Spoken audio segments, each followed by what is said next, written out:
Black Star Network is here. Oh, no punches! I'm real revolutionary right now. Support this man, Black Media. He makes sure that our stories are told. Thank you for being the voice of Black America, Roland. Stay black. I love y'all. All momentum we have now, we have to keep this going. The video looks phenomenal. See, this difference between Black Star Network and Black-owned media and something like CNN. You can't be Black-owned media and be scared. It's time to be smart. Bring your eyeballs home. You dig?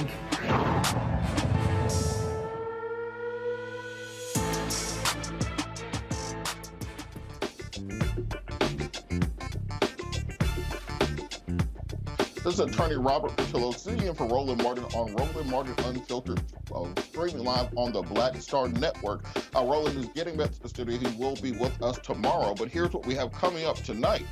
Florida Republicans are using new legislation to threaten Black fraternities and sororities by stopping college funding for any program or campus activity supporting diversity, equity, inclusion, or critical race theory. We will speak with the State Senator Shevrin Jones about his efforts to protect the Divine Nine in Florida. We have some good news out of Florida also. After serving 34 years of a 400-year sentence, a man is finally exonerated after a new probe finds he was wrongfully convicted. I'll talk with one of his attorneys from the Innocence Project of Florida, who helped the Broward County State's Attorney's Office free an innocent man. 7 Virginia sheriff deputies face second-degree murder charges for the death of a Black man held in a state mental hospital.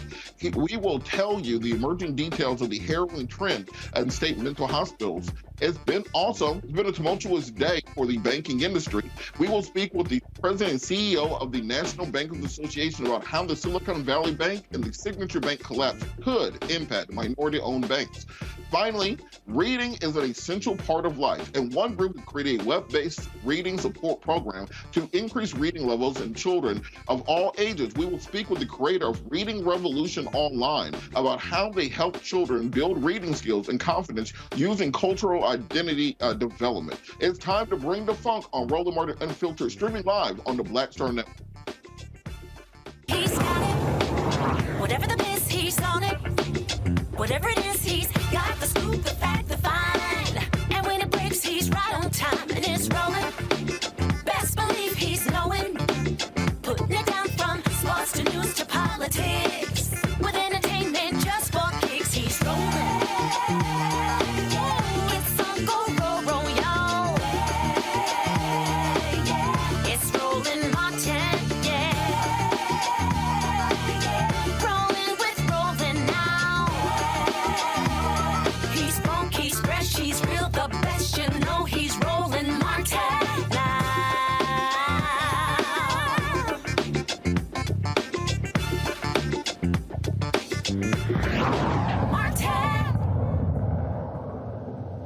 As always, we have to start with the state of Florida.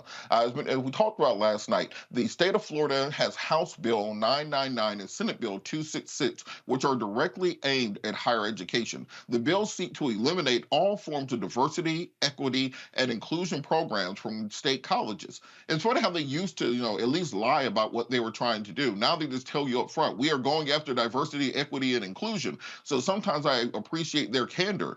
We told y'all last night how Senate Bill 266 threatens the Divine Nine. We're going to take you to Senator Jones's tweet. I'll just read from Florida Senator Shevrin Jones during the show. She said, I would like to publicly thank the bill sponsors of SB 666, Senator Aaron Garl, for hearing the concerns of the Black fraternities and sororities by removing language that could have been an unintentional consequence to our organizations. As a proud member of Alpha Phi Alpha, thank you. It's from Roland, of course. Florida Senator Jones joins me from Tallahassee. Senator Jones, how are you this evening? Doing well. How are you? I am doing great. So can you tell us about the latest developments with regards to these Florida efforts to curtail diversity, equity, and inclusion, particularly as it may have impacted Black fraternities and sororities? Yeah, I appreciate you all bringing light to this issue. I think it's important for people to understand that the House bill and the House Bill 999 and the Senate Bill 266, they're two separate bills. You have the House bill that had language in it which was problematic because the bill specifically said that basically saying that any membership or organization that promotes, support, or maintain any program or campus activities that violate equity, inclusion, or that espouse anything dealing with diversity, equity, inclusion, or critical race theory can no longer receive funding from the state. A lot of our programs here, whether it's at Florida A&M, whether at UF, or any other schools that have Divine Nines, if they fell into this category who receive money through student activities and SGA, they would have the vagueness of that language could assume and get colleges and universities to begin to quote unquote defund D9 programs. But currently, we in the Senate, that language was totally eliminated from out of there and then placed in an exempt activities student activities are exempt from this period. Okay, and so with that, one of the questions was raised. What about things like the Black Law Students Association or NASB or National Association of Black Journalists? Are there still going to be student organizations for groups like that? But yeah, those student organizations will still be able to function because they fall under the category of student activities or student organizations. And so this was the Senate bill that this happened with. Is there any movement on something like this happening in the House? And if the House doesn't adopt that type of language, what will be the next legislative step? Yeah, so and here's what I will say, that I think the advocacy around this is valid. For those individuals who think that this is a win because the Senate has put language to basically protect these a lot of these affinity groups and specifically like the Divine Nine, that's one thing. But I think they need to stay on the House to make sure that the House adopts our language in the next committee stop. Because remember, the House language is really what the governor wants, but the Senate language is probably going to turn into a bargaining tool. As it stands right now, the Senate president and the bill sponsor have made a commitment that our language is going to stand, and so I think the voices still need to continue to be raised that we protect our Divine Nine and our other organizations like our Black student unions or the Black Law Association and other organizations who might fall into that category.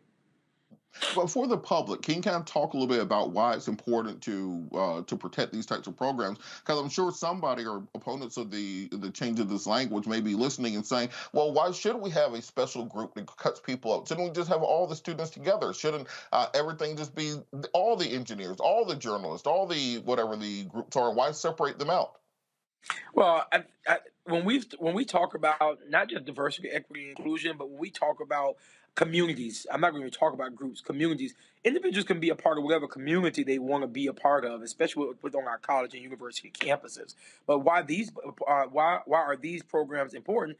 Because everyone needs to have a place where they belong and where they can go to, whether it's the Black Student Union, whether it's the Hispanic Unity, whatever those groups are, it doesn't matter. Everyone should be able to go to a group to be able to feel as if they're heard, and they can have thought partners within these groups. It's not saying that other individuals are not welcome there, but in this standpoint, this is where we are. Let's look at Black fraternities and sororities. Why were we created?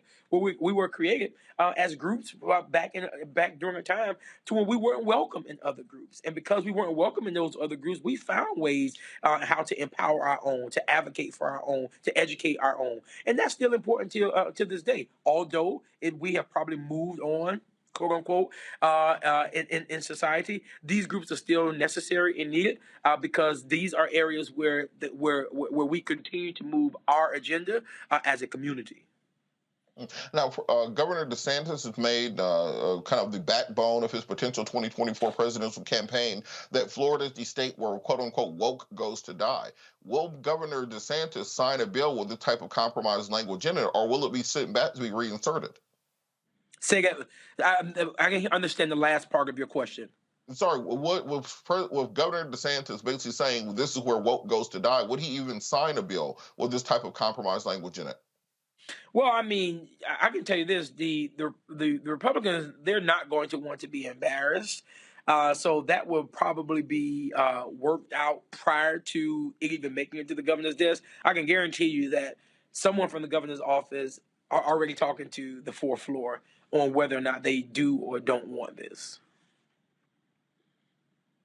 What should people do if they want to make sure that they can put the type of pressures that you mentioned on the House to make these changes? Because often these things get through committee, they get through hearings before most of the public even know what's going on.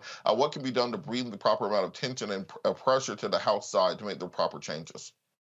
You know, I think this is a great opportunity for fraternities and sororities and other groups to use this as a chance to reach out to the governor's office, reach out to the Senate president's office, reach out to the speaker's office. And I really think the national presidents from these sororities and universities should be the one to do that. Why is that important? Because if these individuals of high regard reach out to the governor and reach out to some of these other chamber heads, I think it can make a hill of difference for a response that will come from the Florida current leadership.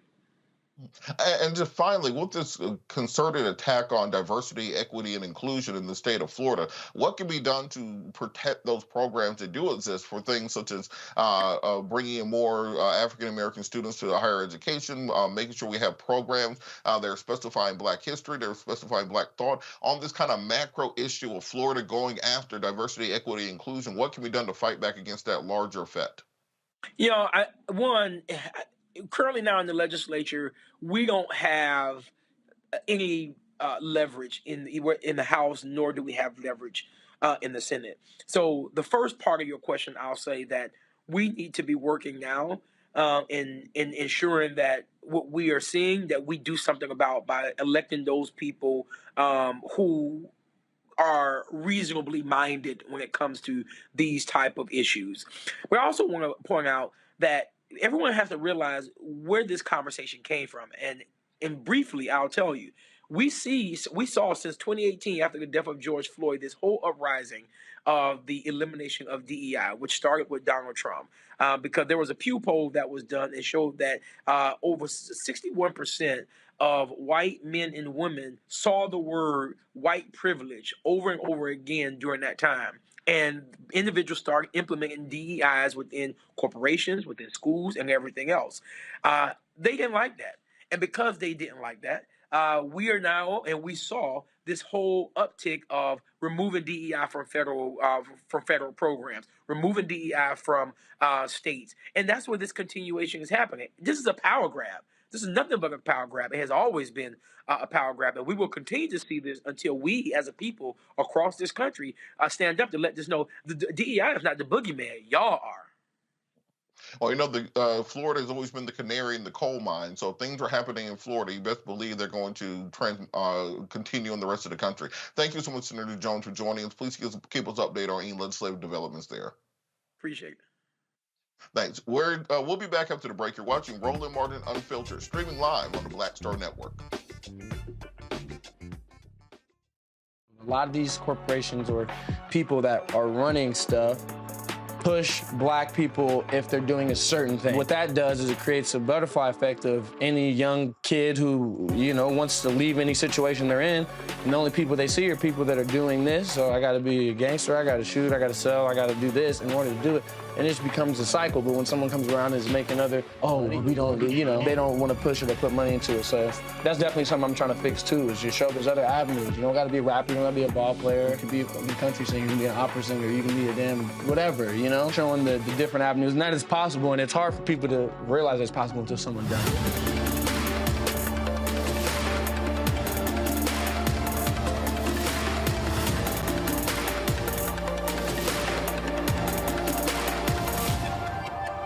On the next Get Wealthy with me, Deborah Owens, America's Wealth Coach, the studies show that millennials and Gen Xers will be less well off than their parents. What can we do to make sure that we get to children younger and that they have the right money habits? Well, joining me on the next Get Wealthy is an author who's created a master playbook. Be willing to share some of your money mistakes, right? If that's what you have to lean on, start with the money mistakes that you have made, but don't just tell the mistake, right? Tell the lesson in the mistake. That's right here on Get Wealthy, only on Black Star Network. Hi, I'm BB Winans. Hey, I'm Donnie Simpson. What's up? I'm Lance Gross, and you're watching Roland Martin Unfiltered.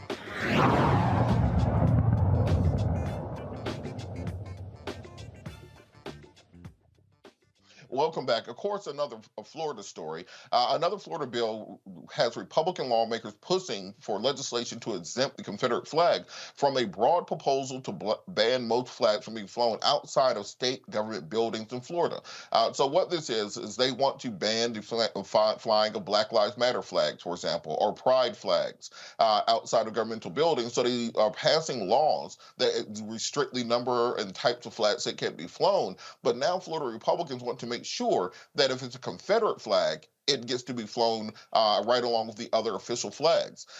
So Florida State Senator Jay Collins filed a new amendment to Senate Bill 668, which proposes the creation of a new section 256.045 in the Florida statutes, which will define the term governmental entity and restrict that only certain flags are displayed on public buildings and other public properties. The Confederate flag is among the 12 types of flags specifically exempted from the ban in the one being the United States flag, the state of Florida flag, the flag of the United Nations, the POW/MIA flag, the flag of foreign nations, the flags that represent branches of the United States military and armed forces, the Florida National Guard, the Florida counties flags, Florida municipalities, public universities and colleges, the flag of the Olympics, and the flags indicating beach warnings are right now the only flags exempted from this new legislation. But if you want to fly the red, black, and green liberation flag, that will be illegal if this new bill is passed in Florida. The Florida Senate Committee on Governmental Oversight and Accountability recommends that the bill, if approved, take effect July 1st, 2023.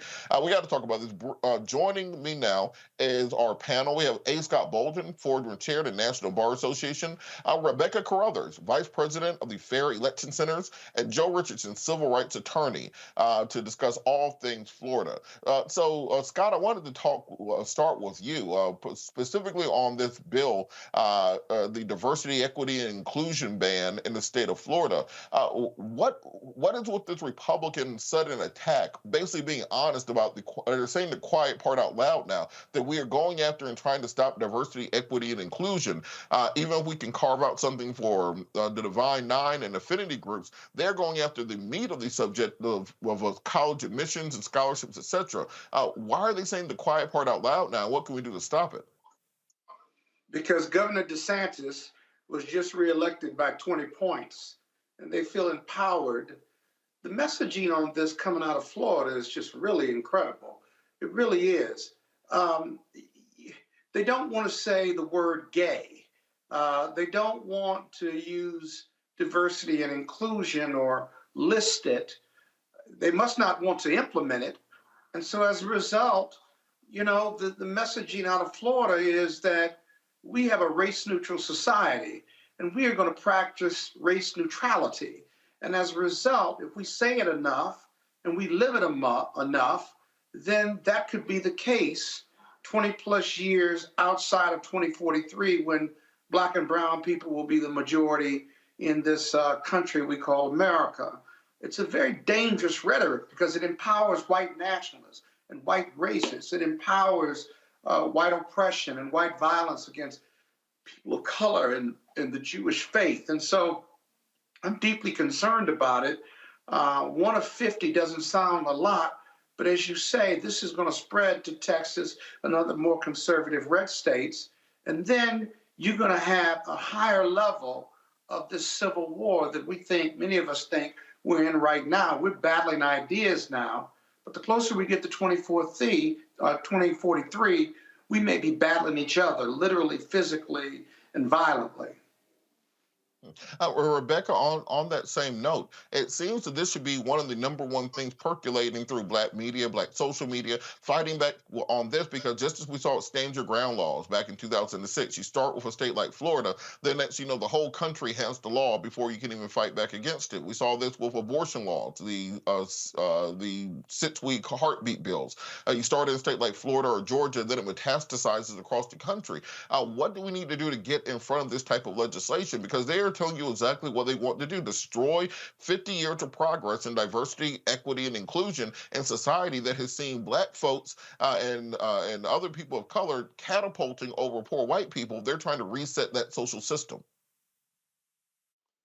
Well, first of all, Robert, we're not going anywhere. That's the first thing that Governor DeSantis needs to know. We were here before him, and we will be here after him. In fact, I'm actually in Florida tonight. And one thing that I will say that, yes, as a member of the Divine Nine, I am a member of Alpha Kappa Alpha Sorority Incorporated. I am glad that Senator Jones is looking for ways to make sure that Divine Nine organizations aren't impacted by HB 999. However, that isn't enough. While it's great for us, it's not great for our overall community and other communities of color that's being unfairly targeted in Florida. I do think Governor DeSantis is going too far. One, just like Scott just said, you can't say gay anymore. 2, students who are non-binary or identify as trans are now being attacked. Governor DeSantis went after Disney. So Governor DeSantis keeps doing these things, and he's going to go too far. Even seeing in the last couple of days that members of the GOP, like more of the hawkish types people are going after DeSantis because of some of his foreign policy stances that he's taking. I am hopeful that people in Florida will show up and vote these people out in 2024, because there's enough people who didn't vote in Florida who could vote and could completely change the trajectory of what's happening down here in Florida. Joe, kind of on that same note, there's always been this there's often this criticism that the Divine Nine, the Boulay, the letter organizations, etc., separate themselves from the rest of the Black community. That you have the kind of elite bourgeoisie Blacks in one place, and they legislate for themselves, kind of leaving everyone behind. By creating an exemption in the legislation that helps the Divine Nine and other affinity groups, but doesn't address the bigger issue of the destruction of diversity, equity, and inclusion, does that push kind of support and buttress that argument that they see themselves as being separate from the masses? Well, boy, you know, what's interesting is that actually, I think, at the risk of saying so, may become a bit of an in-house conversation, right? How we feel about each other, how we separate ourselves, whether you're talking about everything from organizations involved in or part of or not a part of, or light skin or dark skin or whatever that was, we're better off with the Divine Nine than without it, okay? And with them being able to have every strength that they could possibly have, including upward mobility in the way of scholarships, community involvement, government support related to that, institutional support related to that. So that's not going to be the problem right now. To your point, perhaps some people will use this moment as one to express the differences, to point out the differences and the areas. Okay, why do they get an exemption, but these organizations don't? Why are they so special? Some will think that, but that was not my first thought. And I would like to think, for anyone that wants Black institutions to survive, things that were created from a survival standpoint for a reason to survive and a way to survive, I would like to think that the first thought would be we have to preserve those Black institutions, not those alone, not those institutions or those organizations alone, but we certainly have to be with them. And then some of this other stuff that we may be talking about has to be in-house stuff that allows us, if we need to talk about whatever we need to talk about, so that we present a united front and can't be divided and conquered. And real quick on the issue of this flag exemption they're putting in place, Rebecca, I wanted to ask you about that. The idea that they want to list the Confederate flag alongside the United Nations flag and the flag of the state of Florida as being exempt from this new flag ban they have, but at the same time you're going to ban the Black Liberation flag and ban the Gay Black Pride flag and ban Black Lives Matter flags. How do they keep getting away with this level of just bold-faced white supremacy? Well, Governor DeSantis and his henchmen and henchwomen that's in the Florida State House and the Florida State Senate, what they're telling us is that they support treason. They support people who turned their back on this country, wanted to rip this country apart, didn't want this country to exist in any shape, semblance, or form. And they're saying that we support treason. So if they want to support treason, once again, I tell Florida voters, you have the opportunity to do something about this. I even tell Republicans in the Republican primary, you have an opportunity to choose better and not choose lesser. And so I'm telling voters there are enough Gen X, there's enough Gen Z, there's enough millennials to actually do something that changes this course, because we cannot go backwards. And if we go the way that Governor DeSantis wants us to do, we will be going backwards as a country. And that simply isn't good for us. And Scott, on this same point, it seems that Democrats are running scared of DeSantis. You're seeing more and more attention being pushed on him when it comes to attacks, whether it's in late night comedy, whether it's on the rhetoric we hear on the Sunday shows, and so much so that it seems that they're almost supporting Trump over DeSantis, thinking that Trump's an easier candidate to beat. Why are people so afraid of DeSantis as a candidate for president? Because he's not Trump, and we don't know whether we can beat him. We know we can beat Trump for sure. And so whether it's the flag issue or these cultural issues, DeSantis is laying a foundation for his campaign that is going to harp on or tap on these cultural differences without the noise of Donald Trump. The Democrats need Trump, who's got 30 to 40% of the GOP, to feel comfortable that with Biden running again.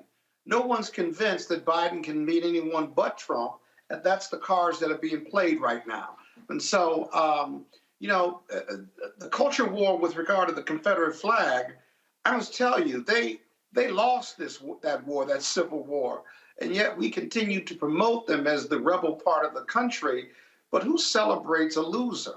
Who celebrates a loser like Trump or the Confederate flag? And so DeSantis is dangerous because he comes without the noise. The Democrats haven't figured out a strategy in regard to how to beat him just yet. And we need to get to getting, as my grandmother used to say, about what that race would look like and who's best positioned to beat him. Because while he's behind Donald Trump, right, the GOP review or the research says that many of the folks who are undecided or not comfortable with Trump would go to DeSantis, and there are only a few others in the race right now. And so that's the power that DeSantis brings, the unknowing. Well, all I know is the last time Democrats started getting behind and hoping that Donald Trump will run in 2016, think he'd be easy to beat, he won. So be careful what you wish for. We'll be back after the break. Yeah, but he lost in 2020. That's kind of what I'm getting. Streaming live on the Black Star Network. We'll be back after the break. Hatred on the streets, a horrific scene, a white nationalist rally that descended into deadly violence. White people are losing their damn minds. As an angry pro-Trump mob storms the U.S. Capitol, we've seen shooting. We're about to see the rise of what I call white minority resistance. We have seen white folks in this country who simply cannot tolerate black folks voting. I think what we're seeing is the inevitable result of violent denial. This is part of American history. Every time that people of color have made progress, whether real or symbolic, there has been what Carol Anderson at Emory University calls white rage as a backlash. This is the rise of the Proud Boys and the Boogaloo Boys. America, there's going to be more of this. Here's all the Proud Boys, guys. This country is getting increasingly racist in its behaviors and its attitudes because of the fear of white people. The fear that they're taking our jobs, they're taking our resources, they're taking our women. This is white fear.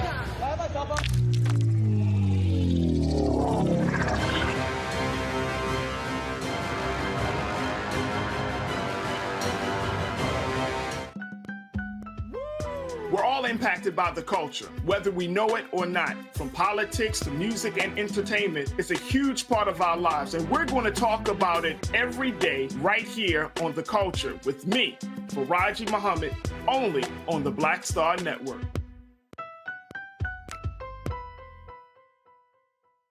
What's up, y'all? I'm Will Packer. Hello, I'm Bishop TDJ. What up, Lana Well, and you are watching Roland Martin Unfiltered.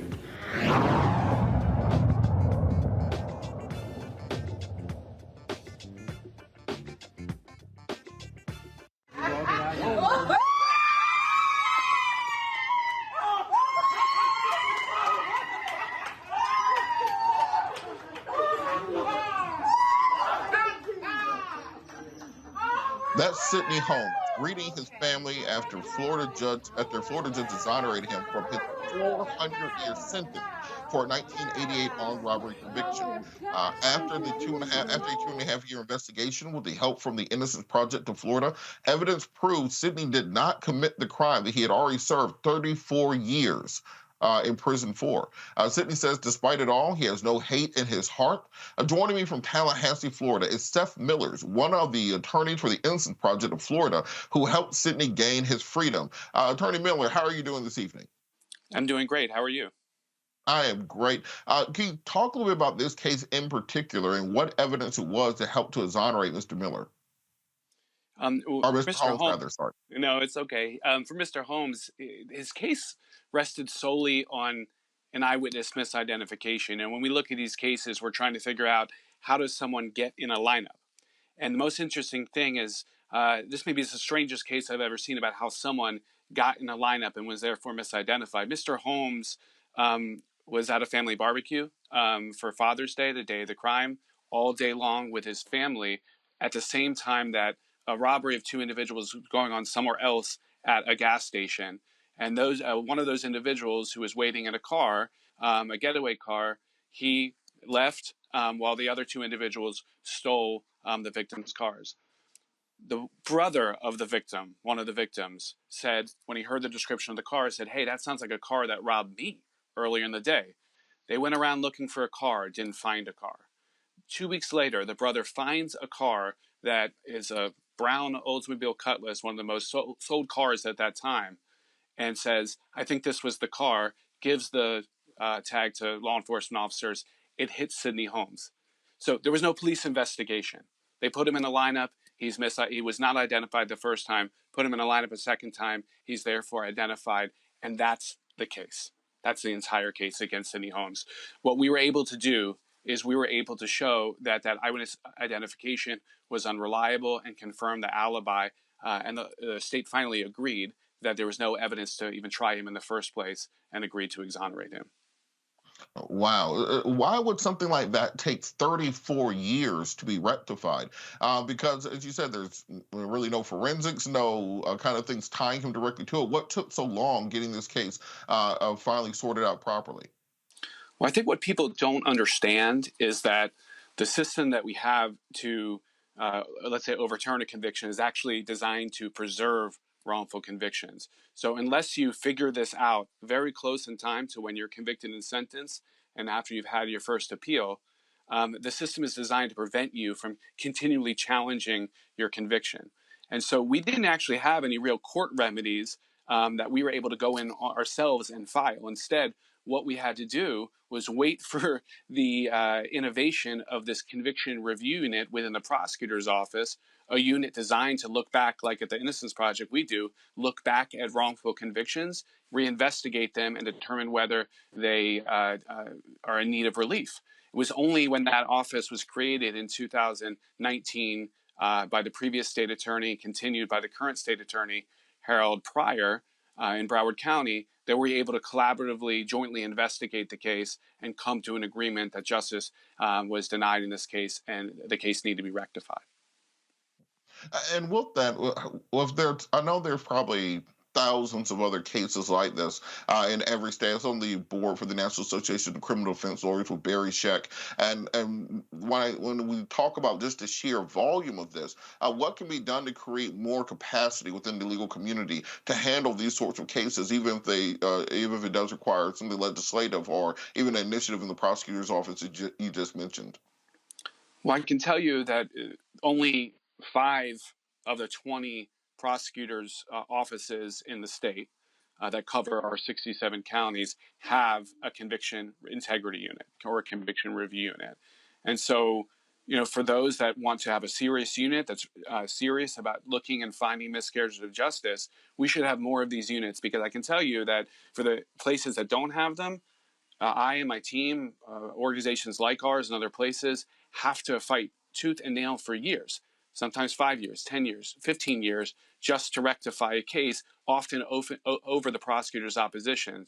So if there's efforts to institute these units and they're independent of the rest of the office, they can look back at misconduct by the office, and there's a real effort to try to overturn wrongful convictions, we can get these done more quickly and more efficiently and collaboratively, which I think the public expects prosecutors to do justice when they see evidence of wrongful conviction. And these units are the way to do that, and there need to be more of them.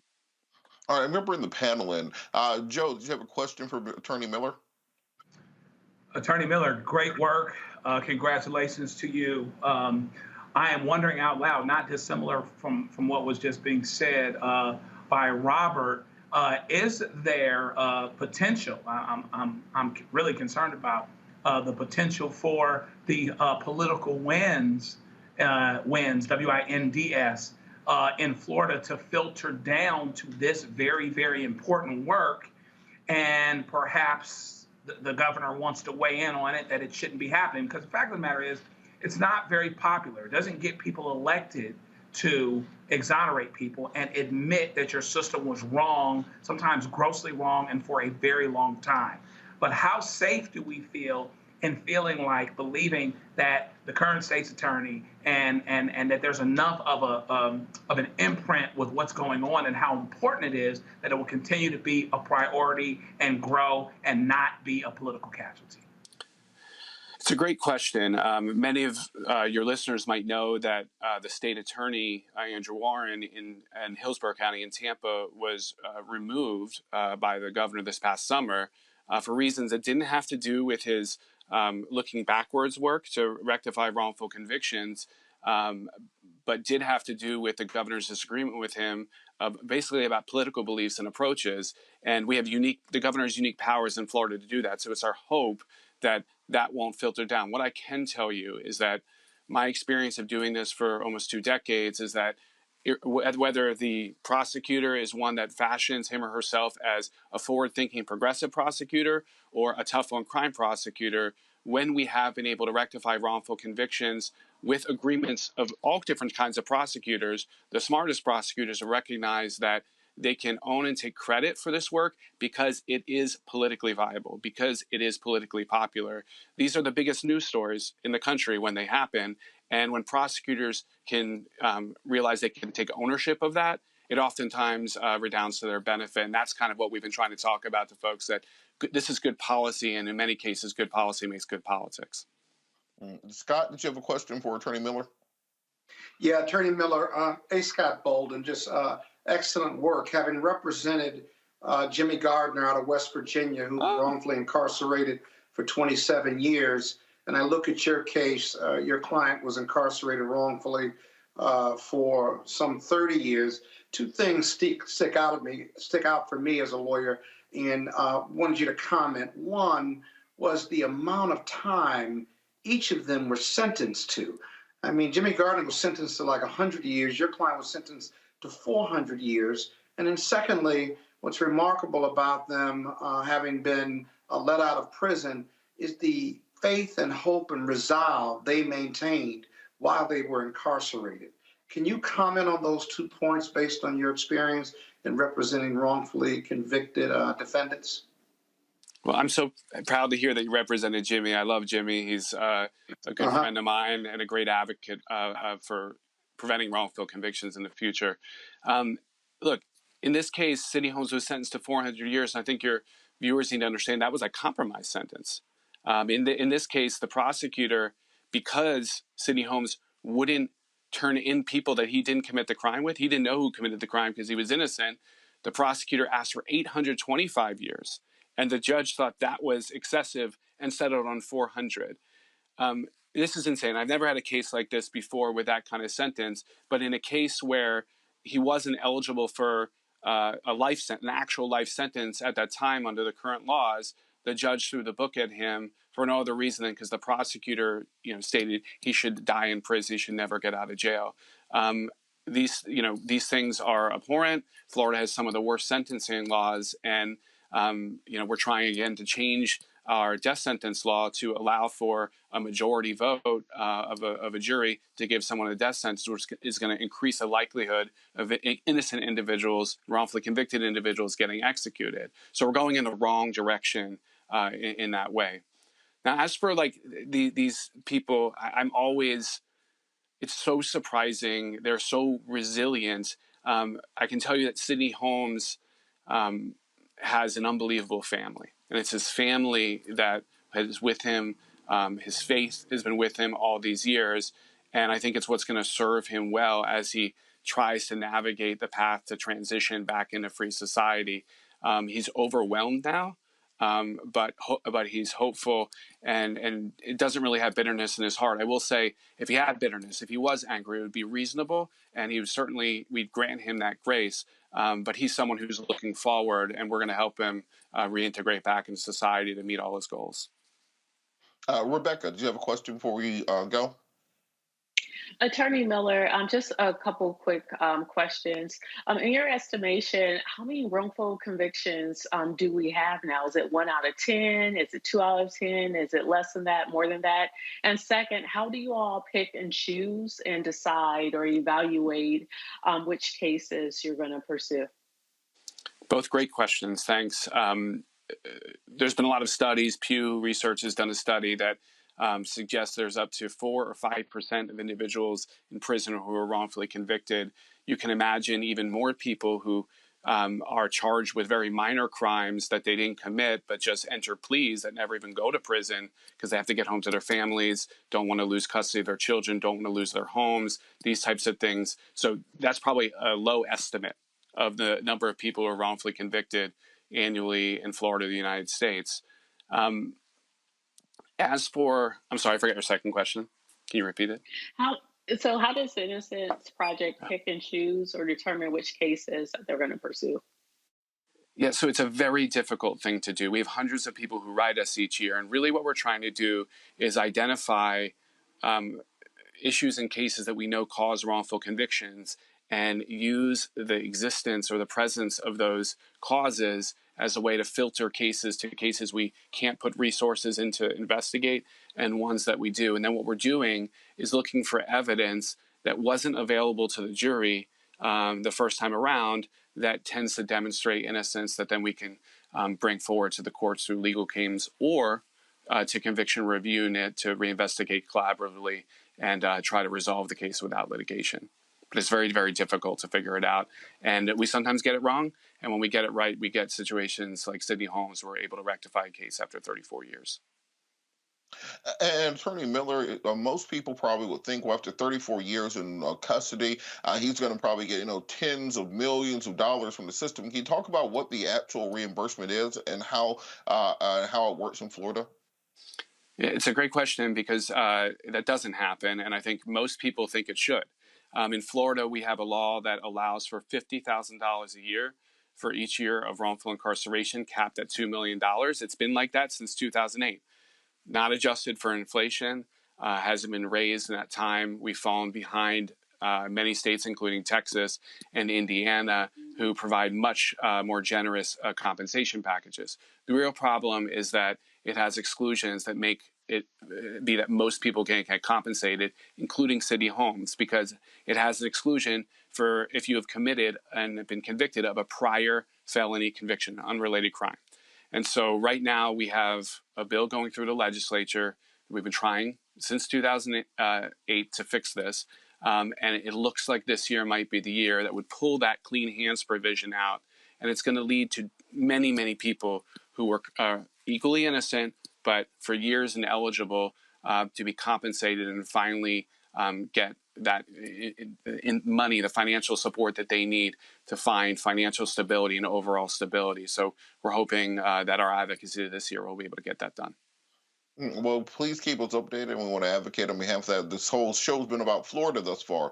We really thank you for all the work that you do, and hopefully the legislature can rectify that wrong. We're going to continue this conversation on the other side of the break. You're watching Roland Martin Unfiltered, streaming live on the Black Star Network. On the next A Balanced Life with me, Dr. Jackie, Reentry Anxiety. A lot of us are having trouble transitioning in this post-pandemic society and don't even realize it. We are literally stuck between two worlds, in purgatory.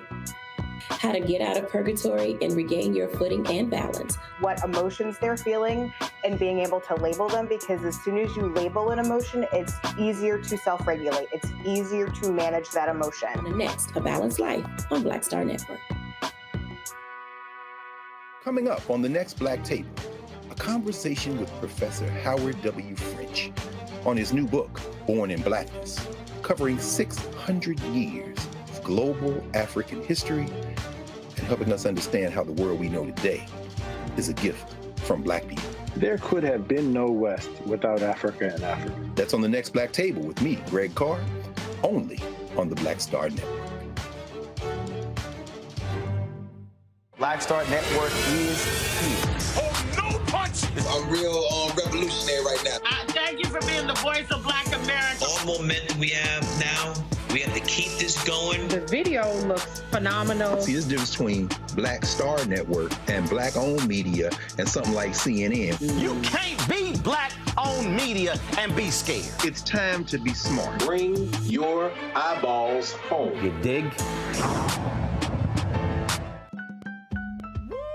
We're all impacted by the culture, whether we know it or not. From politics to music and entertainment, it's a huge part of our lives, and we're going to talk about it every day right here on The Culture with me, Faraji Muhammad, only on the Black Star Network.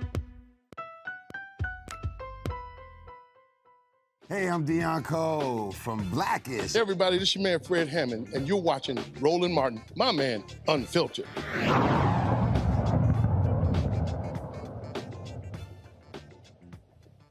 Turning now to the state of Virginia, 7 Virginia Sheriff's deputies face second-degree murder charges for the death of a Black man while held in a state mental hospital last week. Henrico County deputies Randy Joseph Bowers, Dwayne Allen Bramall, Jermaine LeVar Branch, Bradley Thomas Deese, Tabitha Renee Lever, Brandon Edwards Rogers, and Kaylin DeJour Sanders have been charged in connection with the death of Ervo Ontieno. During the intake process at the Virginia State Medical Hospital, deputies physically restrained the decedent and was smothered to death by the weight of 7 deputies on top of him.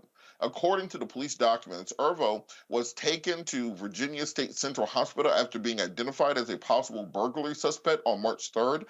He was then placed under an emergency custody order and taken to the local hospital. When he became physically combative with officers, officers then transported him to the county West Jail. But the county sheriff's office personnel took him in around 4 p.m. on March 6th and admitted him to the Virginia Central State Hospital.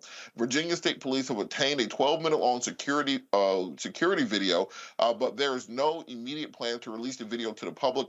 All deputies are set to appear before the grand jury on March 21st at 9 a.m. Scott, I wanted to go to you first on this. We have these cases, and it seems that Black folks at every intersection that they have any contact with law enforcement, you risk death. How can something like this happen where someone is being taken into a mental facility? They know this person has issues. They know that this person may act out, and they still end up killing him while in custody. And they know that they're being videotaped. It's some incredible stuff, man. And it keeps happening over and over and over again in almost every part of the country. Robert, you do criminal defense work. Let's just think about this. The police clearly don't care. The police training matters, but I'm not going to let the government off the hook about that. The mental health issue is so huge, and he was in custody, being taken into a mental institution to get the help he wanted. The police didn't have to do anything but take him there. And then they suffocated him because he's having a mental episode. And the other thing that you get in this case and other cases is, what's the rush with the police? If you've got a disruptive, mentally ill patient, right, what's the rush in either moving them or bringing them out of a barricaded situation in a home or a garage or a bathroom? What is the rush? Why not let the mental health experts do their thing? But the police have no discretion. All they know is force, arrest, and arrest with force. That's all they know. There's no discretion on the street. And they do what they're known to do. And people die from it, especially mental health patients. And so much has to be done in criminal justice reform and police reform, right, for them to be better. But there again, where is the discretion? And so I'm actually been doing Roland for 5 years, maybe 7 years. I'm tired of talking about these cases. It seems like every week there's another case, and it's not getting better. People are dying, and it's just not getting better. The police are just dumb. The cities keep paying out multiple millions of dollars, and you get to a point where you think, okay, enforcement or money judgments just aren't working, and all the political statements aren't working. The police are just, it's too ingrained in their training and stuff. And what we really need to do is do a nationwide retraining, national mandate manual for police training and start to implement it now, because they're not going to do it on their own. The police, in my opinion, are incapable of changing. They just aren't.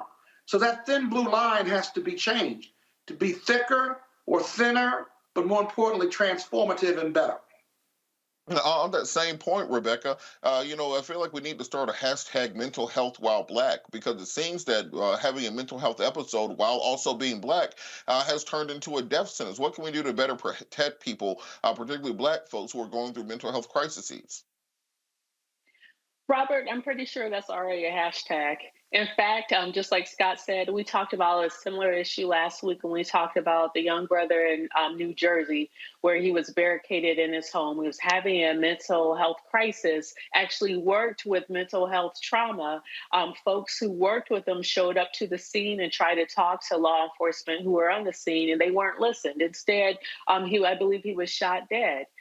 So, I do agree. What is the rush when it comes to someone who's in a mental health crisis? What is the rush to quickly get the situation, quote unquote, handled or under control by any means necessary? I don't even know that training is the issue here. I don't think law enforcement should be involved when there are mental health crises. I think there should be a mental health task force that we have alone. Like we have the national, was it 4-1? I forgot what the national number is now for those who are in a mental health crisis, but police shouldn't be on the other side of that call. Instead, it should be trained people. We should put money into this country to invest to make sure that we have the proper number of mental health counselors and therapists and crisis folks to deal with what is an increasing population that have mental health needs. And Joe, kind of on that same point, what do we need to do legislatively or policy-wise to stop these things from happening? Because it's very difficult to get any traction on police reform on the national level. But as everyone has said, these stories happen on a weekly basis. We can literally fill up an entire 24-hour network with just cases of Black folks being abused or beaten by law enforcement or killed by law enforcement. What should be the solution? What should at least be the road towards a solution? There's a wish list here. There's so many things that need to be done, but could we possibly agree? And I'm just throwing this out there. Could it possibly become an initiative, become important? Okay, you feel a certain way about police brutality, right? But we all agree, well, at least most of us, that there is some such thing as having a mental health crisis and that it actually ought to be approached differently. So you do one of two things. You make police accountable to make that situation less likely from happening. And of course, there needs to be this discussion and action related to police not dealing with mental health issues. Or once someone is in a mental health box or in a mental health situation, that there are certain rules that are different than the ones that the police are used to being able to live by, survive by, etc., because you're under the guise of mental health. We have been talking a long time about this and, what can change and when it can change. And there's more discussion on mental health, and that's important. But should it really be that police should be in a mental health? There's no question that there's a mental health issue going on here. This guy is in a mental health place dealing with mental health issues. But if you bring police brutality into that, if you bring police culture into that, it should do two things. It should say, no, not here. That's thing one. Okay, but thing two, have this larger discussion about what belongs with police and what does not. But I think the consolation prize for now is to find some way for there to be accountability and different rules that hopefully lend to a different spirit and a different culture as it pertains to people that are being dealt with under the mental health care umbrella. And Scott, we were just on a conservative show a week or so ago, and the people on the other side of the aisle have a completely different view of these things. They say that there's a crime wave nationwide and we need to be empowering officers to be more violent, to be more aggressive, to be more militaristic in order to put down and control many of these communities. How exactly can we get to a point of compromise where we on this side see a very clear situation where Black and brown people are murdered on a daily basis by law enforcement, but the folks on the other side see there being this crazed crime wave that they have to put down by any means necessary, and they're not willing to even come to the point of having a conversation, let alone a compromise. They want to add to the penalties too. They want to lock them up for longer. Washington, D.C. has one of the highest incarceration rates in the country, if not the highest, right? And we lock them up for a long time in Washington. And guess what? Like any other urban center, the crimes keep coming. We still got a crime wave. And so I think a couple things. We have to take a holistic view towards rethinking criminal justice and law enforcement and how we enforce the laws, right? So, for example, have you ever done a ride out with the police? You ride out with the police and the police ride around in most jurisdictions and they get a call after the crime has been committed. And you show up with the police and the police begin their investigation. Why don't we put more money into preventing crime versus solving crime? If I'm a victim of a crime, I don't care what happens after I'm a victim. Sure, I want them to be arrested or return my property or what have you, but I've been victimized already. So why not increase police presence in my community, high crime or not, so that the presence prevents the crime versus prosecuting or investigating the crime? That's one thing.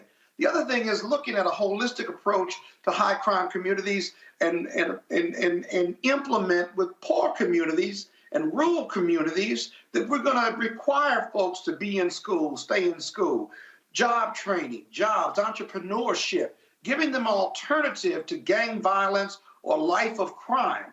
Most young kids who are selling drugs or involved in the gangs are involved in both of those bad activities because that's the way out of their community, their view, and they don't see an alternative without a doubt. You got to give them hope, whether it's with the church, with the YMCAs, with the boys club, girls club, whatever it is, it's a holistic approach or continuum of care that keeps them busy. We used to have midnight basketball, which was very popular in the 80s and 90s to divert kids from being involved in crime after 8 o'clock or 9 o'clock. But all of these programs, Robert, take money.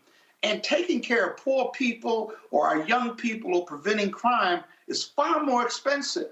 And yet we give billions to Ukraine. We give billions to other countries around the world to defend against our national security. And yet we won't give billions to Black communities or poor communities or communities of kids and adults who are incarcerated. Why don't we require them to have a skill set and have a job when they come out of the penitentiary? Why don't we require them that they cannot be in a gang? That it's illegal to be in a gang if you're out of the penitentiary, certainly illegal when you are in the penitentiary. Where does the First Amendment come with that? Just a few ideas.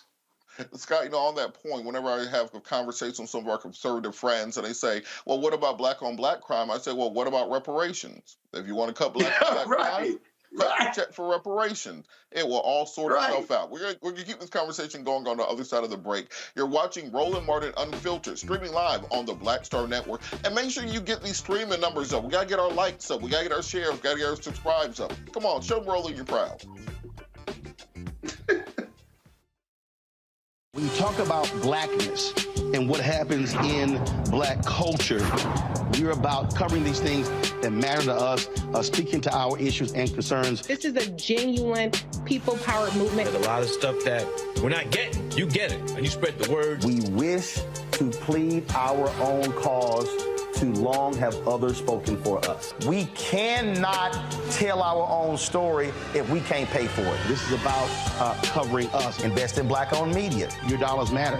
We don't have to keep asking them to cover our stuff. So please support us in what we do, folks. We want to hit 2,000 people, $50 this month, raise $100,000. We're behind 100,000, so we want to hit that. Y'all money makes this possible. Checks and money orders go to P.O. Box 57196, Washington, D.C. 20037-0196.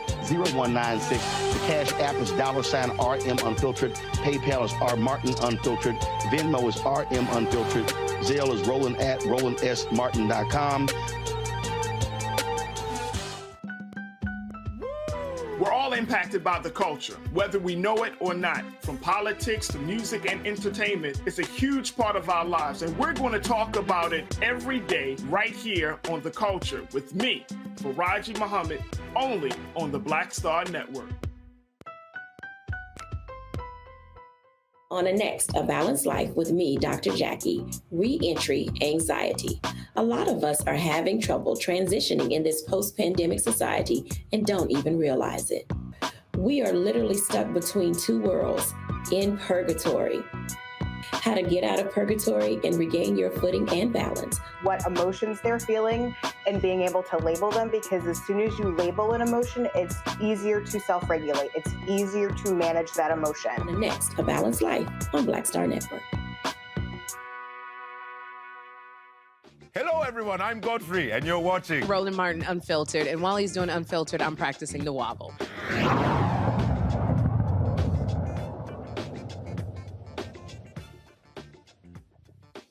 Last week, we saw the second largest bank collapse in United States history with the collapse of Silicon Valley Bank, the largest that we've seen since the 2008 financial collapse. That was followed up Monday by the collapse of the third largest bank collapse in U.S. history, the collapse of Signature Bank.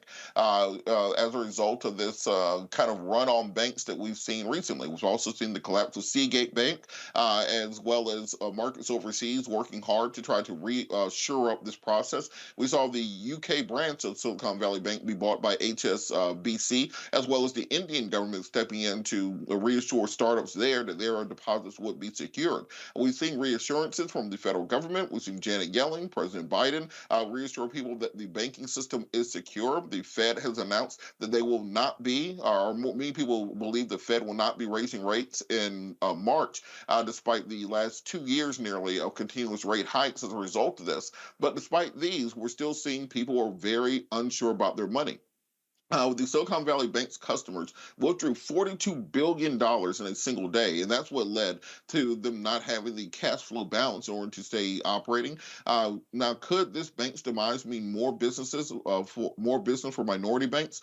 Joining me now from Washington, D.C. is Nicole Elam, President and CEO of the National Bankers Association. NBA was founded in 1927 as the Negro Bankers Association, the organization's mission to promote minority depository institutions. Nicole, how are you doing this evening? I'm doing well. Thank you for having me today. Well, thank you so much for coming on during this very kind of fraught time for people. Can you talk a little bit about what led to the collapse of Silicon Valley Bank and Seagate Bank and Signature Bank? Because I think a lot of people don't understand that these banks don't actually have that money just sitting in a vault. That money is out living its best life while it's deposited. You are absolutely right. Most people don't understand what happened at Silicon Valley Bank and Signature Bank. And because they don't understand, it's leading to a flurry of people wanting to take their deposits and take them to banks that are considered too big to fail. But what happened to Silicon Valley Bank and Signature Bank is that they had a high concentration of their deposits and asset base in things that are considered risky, in crypto, the volatile venture capital, tech startups. And so if you have one leave and you have all of those deposits in that asset base, it makes it very risky. That's unlike most banks all across the country. That's what people don't get and they don't understand, that Silicon Valley Bank and Signature Bank are unlike most banks all throughout the country, and that they had a rapid growth, non-traditional banking model that is unlike most banks like community banks that I serve.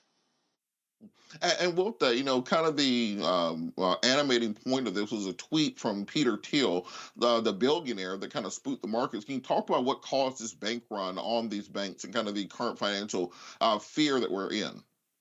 Yeah, so what happens is if you have somebody who says, oh my goodness, you should fear it, then you have people doing that. People leave the market and they want to take their money out for fear that it won't be there when they need it. And so the interesting thing is the impact, not just that it had on Silicon Valley Bank and Signature Bank, but the impact that it's having on minority banks.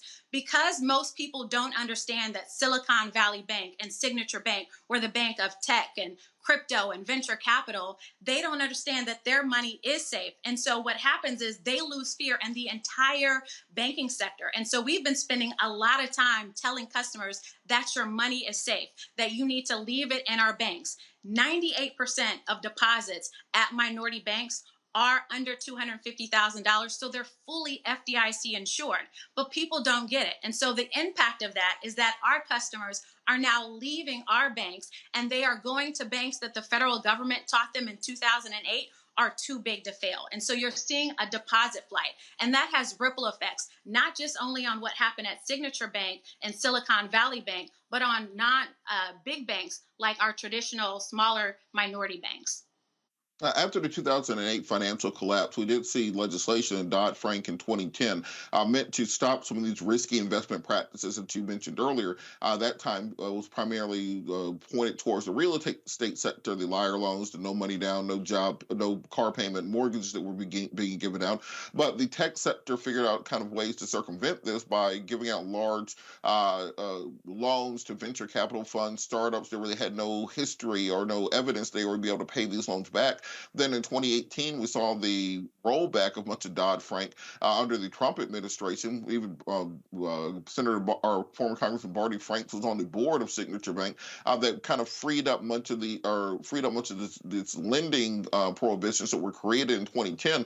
Can you talk about the way that legislation has kind of created the situation where banks such as Signature Bank and Silicon Valley Bank can make these risky loans and go under? And could that become a contagion in the system that people fear spreading out throughout the financial sector?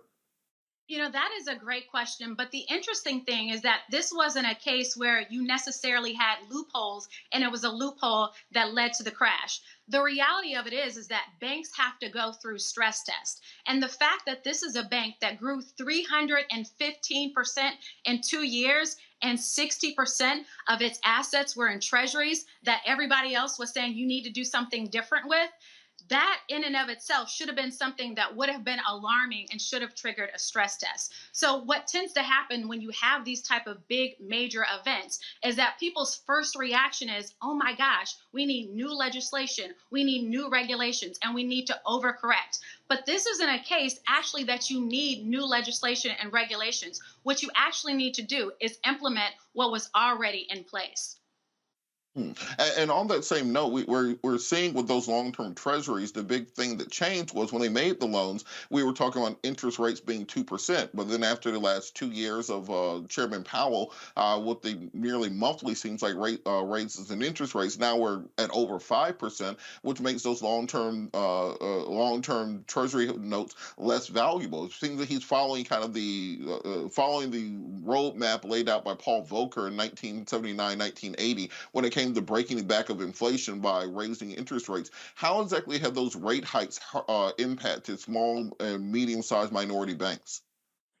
One of the biggest ways that we're seeing the rate hikes impact us is through deposits. In the post-pandemic, post-George Floyd environment, what we saw is a lot of people now wanting to support minority banks, which is an awesome thing. And one of the ways that they sought to support minority banks is by making deposits. And so you saw a lot of big banks and corporations really think about making deposits in minority banks. Well, what happened is when that rate environment changed, they then wanted a deal that was market specific and not necessarily impact investing. So what we're seeing is a flight of deposits that were placed in minority banks at one rate and people trying to renegotiate it because of the rate change. And so it really goes to show, are people really in it to have an impact and to support minority banks, or are they in it to say that they're supporting minority banks? And on that same note, what we saw with these banks that did go under is that they were very much the banks of venture capital, the banks of startups. Black and minority businesses often don't have access to, angel investors that are going to come in to help get your business or your app started, or access to some of these loans that were considered risky. What role do small and medium-sized Black banks play in kind of filling that gap between those risky investments that something like a Silicon Valley would make versus people not having access to the funds to grow their businesses and really bring their ideas to fruition? Yeah, so our banks really focused on small businesses that are sitting in and serving our communities. Those are the businesses that we are investing in, and we are making sure that they have access to capital. When it comes to larger tech startups that, as you said, are riskier, there are banks that do that.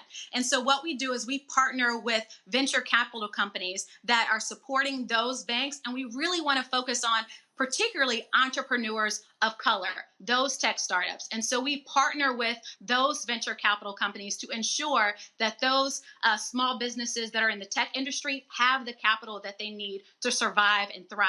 But those types of investments are very different than perhaps the traditional community bank lending that you see happen on a local level. And just kind of finally, we saw that in the wake of the collapses on Friday and Monday of Silicon Valley Bank, Signature Bank, Seagate Bank, that I think there were 12 plus banks that they had to stop trading in the stock exchange because they had lost 70+% of their value. For nervous investors or people who are thinking about pulling their money out of traditional banks and putting them into crypto or putting them into hard assets like gold and rare earth elements, etc., how can they be sure, or how can they know if their bank is in danger of going under? talk to your bank, right? The reality of it is that our bank is not a bank that is going under, right? Most of the accounts, deposit accounts that are at our banks are under $250,000, so they are fully federally insured by the FDIC. And for those accounts that are over $250,000, there are a number of tools that are in place to maximize FDIC insurance. They're called reciprocal deposit agreements, where banks have agreements with one another for amounts that are over $250,000, so they are secure. So what I would say is that our banks are probably more safe than any of the other things that you are seeing out there. So keep your money at a local community bank. These are the ones that have been sitting in and serving your community. We have a long-standing track record for over a century of proving that we are reliable, we are here to stay, we are well capitalized, and we are full of liquidity. So we are here ready to lend, and your money is safe. All right, and real quick before we go, where can people find more information about those small and mid-sized Black-owned banks and community banks? Nationalbankers.org is the place to go to find out more information about minority-owned and operated banks. Well, thank you so much for all the information. I've been encouraging people on the radio all week, learn more about the banking system, because the CEO of Silicon Valley Bank cashed out $3.5 million 2 weeks before they went out of business. The executives at Silicon Valley Bank gave themselves bonuses Friday morning, paid out by Silicon Valley Bank, deposited it in the bank. Then when the bank went under, now that gets picked up by the federal government. So the FDIC pays them back their money. Learn the way that money works. It helps you out. Thank you so much for joining us. You're watching Roland Martin Unfiltered, streaming live on the Black Star Network. We'll be back after the break.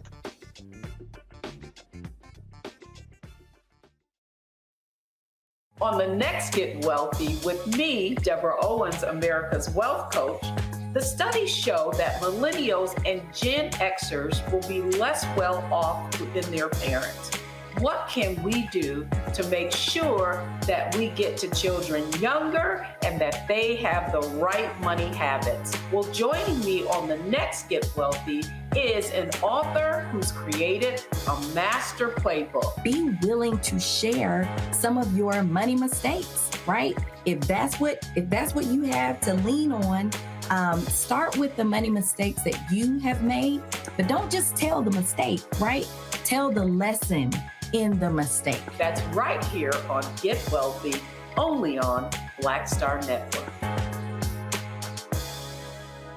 A lot of these corporations or people that are running stuff push Black people if they're doing a certain thing. What that does is it creates a butterfly effect of any young kid who, wants to leave any situation they're in, and the only people they see are people that are doing this. So I gotta be a gangster, I gotta shoot, I gotta sell, I gotta do this in order to do it. And it just becomes a cycle. But when someone comes around and is making we don't do, they don't want to push it or put money into it. So that's definitely something I'm trying to fix too, is just show there's other avenues. You don't gotta be a rapper, you don't gotta be a ball player, you can be a country singer, you can be an opera singer, you can be a damn whatever, showing the different avenues. And that is possible, and it's hard for people to realize it's possible until someone does it.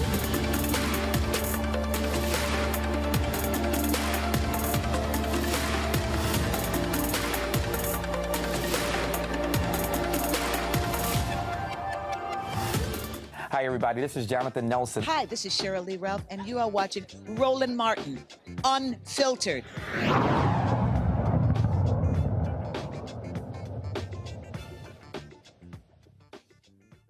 We talked earlier about the quote-unquote war on woke that Governor Ron DeSantis launched in Florida. The idea that he now says Florida State where woke goes to die. Well, there's a clip right now that's going viral. Conservative author Bethany Mandel struggled to define the word woke while criticizing a clip that has now gone viral. So they're on the show, The Hill, on the Hill's web series Rising. Mandel spoke to Brianna Joy Gray about her latest book on the issue with the progressive left and the leftist agenda. And at one point during the issue, Gray just questioned her and said, hey, what does woke mean? The title of your book, you talk about it time and time again. Well, that clip now has 2 million plus views. The term woke is something that's often used by Republicans and other conservatives to attack and critique Democrats. Anything progressive is woke. If you make The Little Mermaid black, that is woke. If you make a character that used to be white into a minority, that is woke. If you have a M&M that's now wearing jeans instead of high heels, that's woke. So I think we have a clip from the interview of Bethany Mandel talking about her new book, about wokeness. Let's see that clip. Of Americans consider themselves very liberal, and probably fewer of them consider themselves to be woke. And so, you know, when we talk about traditional, what does that mean to you? Would you mind defining woke? Because it's come up a couple times, and I just want to make sure we're on the same page. So, I mean, woke is sort of the idea that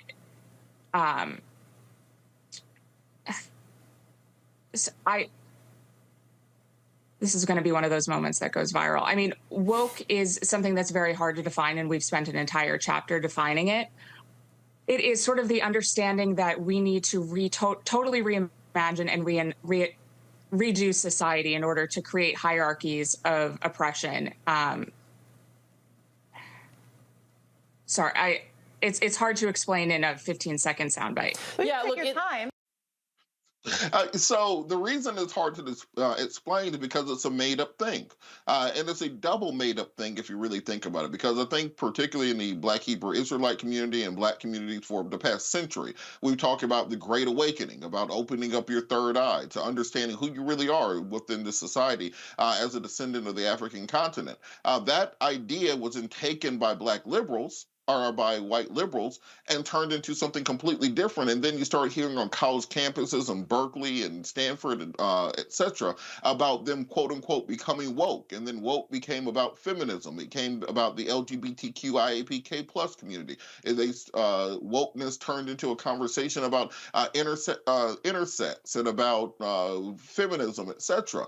And so then conservative took what white liberals said woke was, and then they perverted it for their own purposes also, saying that now woke was diversity, equity, and inclusion. Woke was anything besides the traditional white American values. Anything besides John Wayne and Ronald Reagan on horseback was considered wokeness. If we had a black couple in a commercial, now that's woke. The military wants to have a new policy that allows people to have gender identification. That is woke. So now we've gone so far from the actual origins of the word and the actual concept and definition of what it started out being, that we've turned it into something that can no longer be explained or defined. It is now this amorphous term that Republicans simply use to badge and to brand anything they dislike. Meanwhile, they actually got down to some of the roots from where the thing came from. They would have an entirely different view of things. I think it's time we start hold them accountable. Next time Ron DeSantis or any politician or person in cable news says they have a criticism what woke and wokeism is, ask them to define it. See if they can tell you exactly what it is. They cannot, because they do not want to say out loud, I am against black people having equal rights. That's what they mean by woke. I'm against women having a place in society outside of what it was 100 years ago. That's what they consider woke. I don't believe that people should have the right and autonomy to challenge white supremacy. That's what they mean when they say anti-woke. So don't let them get away with it. Don't let them change what you have defined. You make them come to your definition. You don't go to theirs. Going to the panel, Rebecca, what does it say when you have these folks out here, like this author, whatever her name was, I won't give her any more publicity, who write entire books, who build an entire career on fighting against quote-unquote wokeness, but he can't even tell you exactly what it is? Well, she has an entire chapter where she defined it, right? That's what she just told us in this clip. I mean, this is a classic example of someone trying to use AAVE and not understanding what it means. So I would tell a lot of white people out there, including some of my white friends, if you don't know what the word means, don't use it. Don't try to be funny. I mean, bottom line is, like, it's ridiculous. And I would even say, like, you went back further with explaining where woke came from. And I would say most of the people who are talking about it now, they're just referring to in the last 3 years when they saw on Twitter when Black folks were using the hashtag stay woke. And so they thought it was funny. They thought it was a term they wanted to use and spin against what folks were activated around George Floyd. They're trying to be funny. I mean, it's whatever. and Joe, on that same note, you know who I blame for this? Childish Gambino.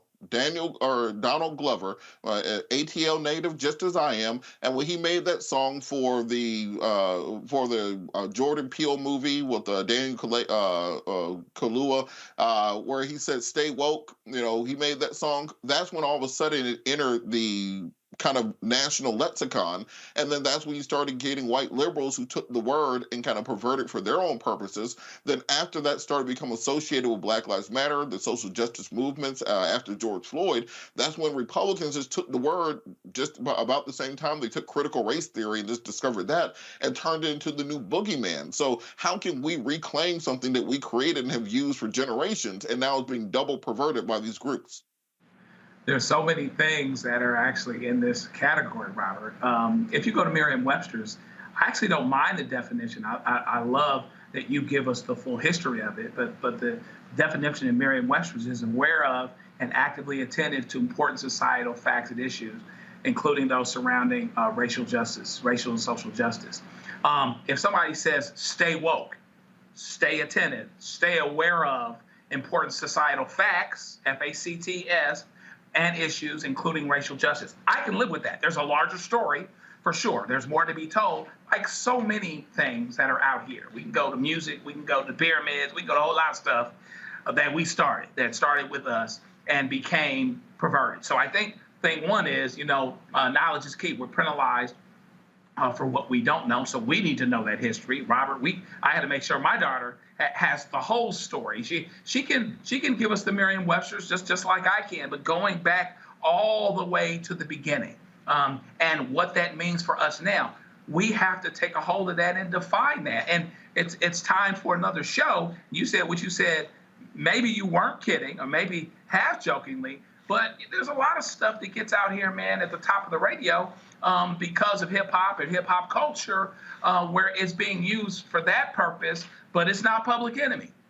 You know what I mean? And so therefore, we really have to do what we can to take this narrative back. And that starts off with even correcting ourselves and making sure that we talk about it the right way, and to trumpet the horn that being woke is not something for people to fear, unless, of course, you're fearing being outnumbered. I mean, we keep going back to that. There's so many things that have been corrupted, but we've got to be part of it. If they're not going to fix this for us, okay? So we have to be on the front lines in terms of making sure that it's defined properly and understanding what it means. But it's amazing that this woman wrote a whole chapter on it and couldn't explain it in 10 or 15 seconds, with quiet and no distraction. That just lets you know what we're dealing with. And Scott, the amazing thing to me that these people have to understand is white people can't be woke. The entire idea is that through prayer and meditation, you can stimulate and open your pineal gland to open up your third eye and to truly understand your position within this five-sided dimension of the positioning of the Asiatic black man going back 100,000 years to the creation of society. But they don't want to talk about that. They've turned this now into their own little term that they can say, well, the green M&M doesn't have a purse anymore, so that's being woke. How do we continue to allow our culture, our history, our society to be co-opted and then fed back to us where we're repeating their definition instead of learning what our own definition is? No, I don't think they're repeating it back to us. They're just using their own definition. I mean, listen, wokeness is not a bad word. Wokeness is a consciousness about freedom, justice, and equality in all aspects of American society as we continue to form a more perfect union. White America doesn't want to form a more perfect union. It's been perfect for them over 400 years, from slavery to civil rights, from Jim Crow to George Floyd, right? Make America great again is their form of wokeness. We don't have to be sensitive to black, brown, and yellow people, or physically challenged people, or queer people. They want a life that is simpler and caters to white America, rooted in white privilege and the celebration of white privilege, right? So that's their definition of wokeness. We know our definition of wokeness is rooted in civil rights justice, freedom, justice, and equality, criminal justice, gun control, right? Civil rights, abortion rights, right? Gay rights, and all the things that would make America truly a country rooted in equality. That's what you tell white people when they start criticizing a woke culture.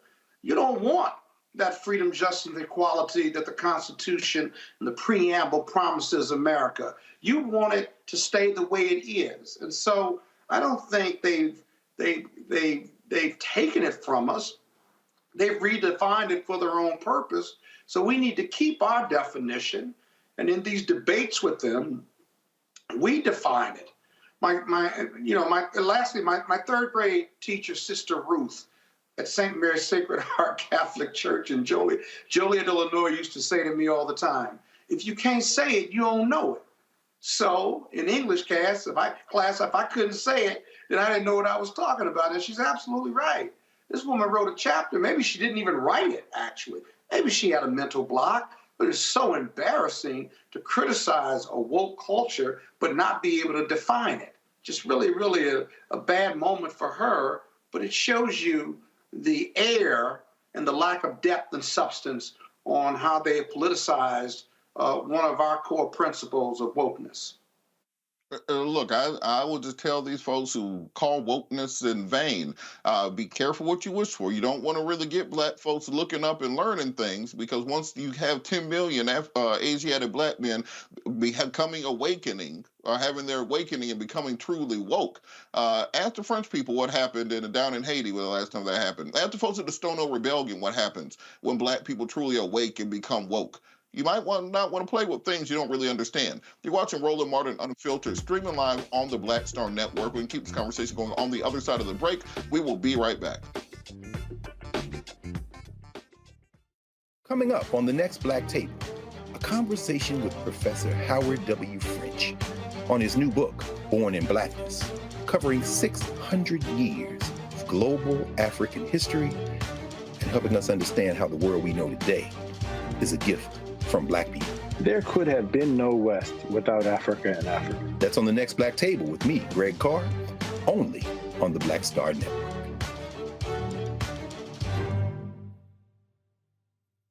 Folks, Black Star Network is here. Hold no punches! I'm real revolutionary right now. Support this man, Black Media. He makes sure that our stories are told. Thank you for being the voice of Black America, Roland. Stay black. I love y'all. All momentum we have now, we have to keep this going. The video looks phenomenal. See, this difference between Black Star Network and Black-owned media and something like CNN. You can't be Black-owned media and be scared. It's time to be smart. Bring your eyeballs home. You dig?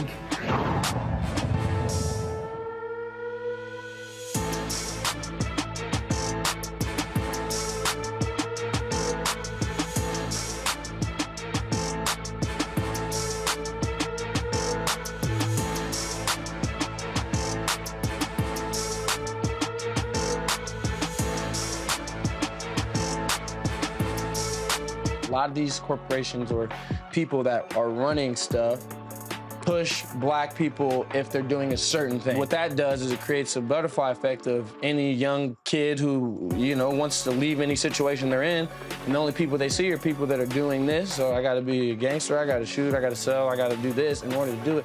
And it just becomes a cycle. But when someone comes around and is making we don't do, they don't want to push it or put money into it. So that's definitely something I'm trying to fix too, is just show there's other avenues. You don't gotta be a rapper, you don't gotta be a ball player. You can be a country singer, you can be an opera singer, you can be a damn whatever, showing the different avenues. And that is possible, and it's hard for people to realize it's possible until someone does.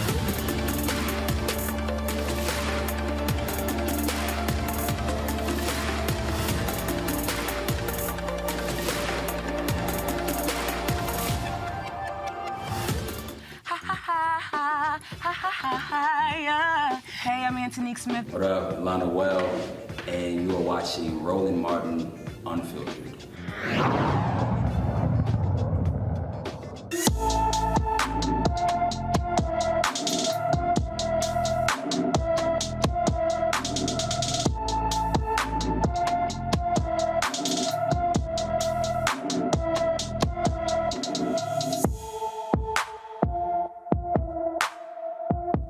Today's Black and Missing, we have Tashonda Anderson. She has been missing from Fort Wayne, Indiana since New Year's Eve. The 17-year-old is 5 foot 10 inches tall, weighs about 160 pounds, with black hair and brown eyes. Tashonda may need medical attention.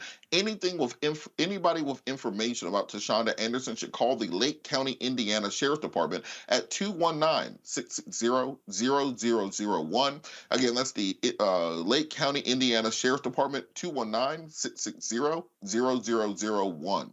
Going to headlines, Coppin State University is not renewing the contract of head coach Juan Dixon. Now, Dixon has been under scrutiny as a former student filed a lawsuit accusing Dixon of not reporting an alleged sexual assault and blackmail by Lucien Brownlee. Brownlee allegedly harassed, tormented, and sexually assaulted the player before publishing confidential information he had obtained from the student. Brownlee was an assistant coach, the director of player development, and the director of basketball operations at Coppin State. Now, for those of you who don't know, Juan Dixon is a former NBA player and All-American player. He led the Coppin State Eagles program since the 2017-2018 season.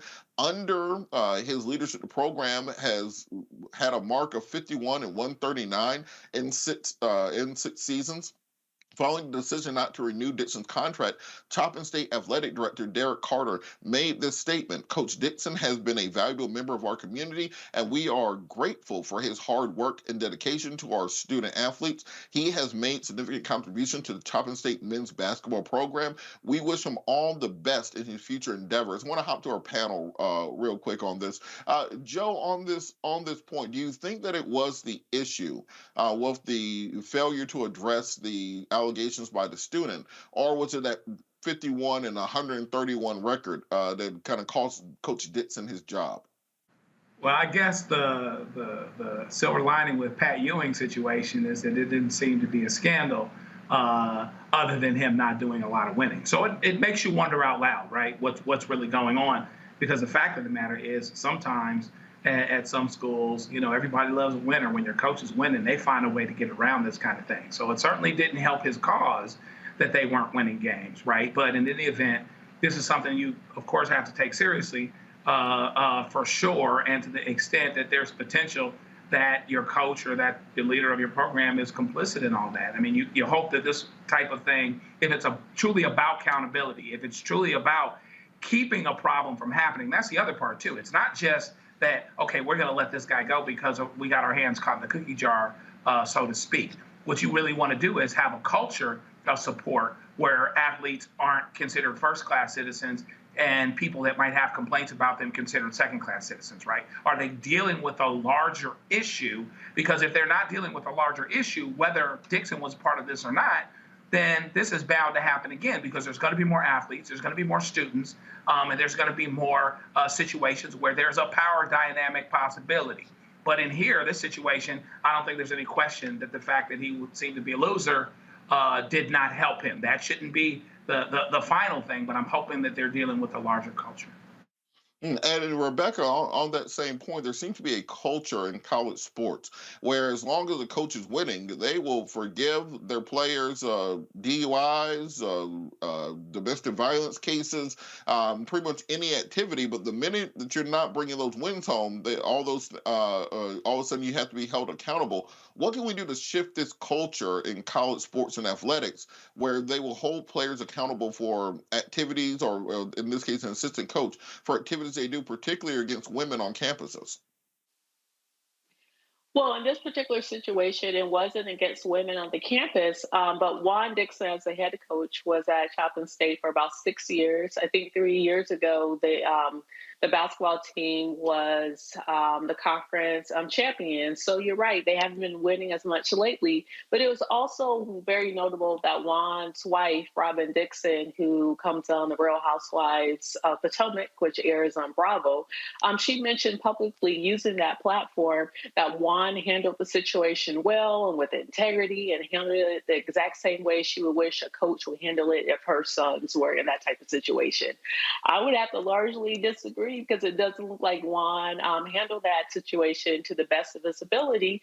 And on top of that, we're in a country that values winning. And when you start to lose, and all of a sudden those scandals start to stink a bit more. And Scott, kind of on that point, we've seen scandals at University of Alabama basketball with one of the players there, his involvement with what led to being a shooting and a young lady lost her life.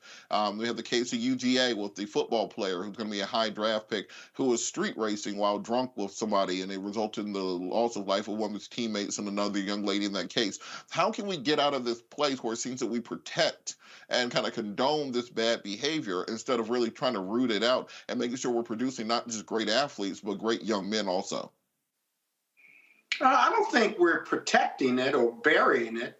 I guess those are the cases that we don't hear about. I guess they may have been protected. But in both of the cases with Jalen Carter and the other basketball player from Alabama, those are pretty high-profile matters. The ball player hasn't been charged, although he may be an unindicted co-conspirator or he may be a key material witness in that case. I think with the endorsements that come now with college athletes, they can get paid. With it, comes great responsibility and additional oversight. Remember, these kids are between the ages of 18 and 22. They're going to do some things wrong. They're immature, immensely talented, maybe even super bright, scholarly athletes. But they're going to do bad things because you do bad things when you're immature or you have peer pressure, right? So the supervision piece, in my opinion, is really, really important. Parents send their kids to college. You turn your kids over to college, whether it's University of Alabama or Morehouse College, right? And you expect proper supervision and to protect them. But kids are going to do bad things and stupid things, hopefully not so bad where they can't recover from it.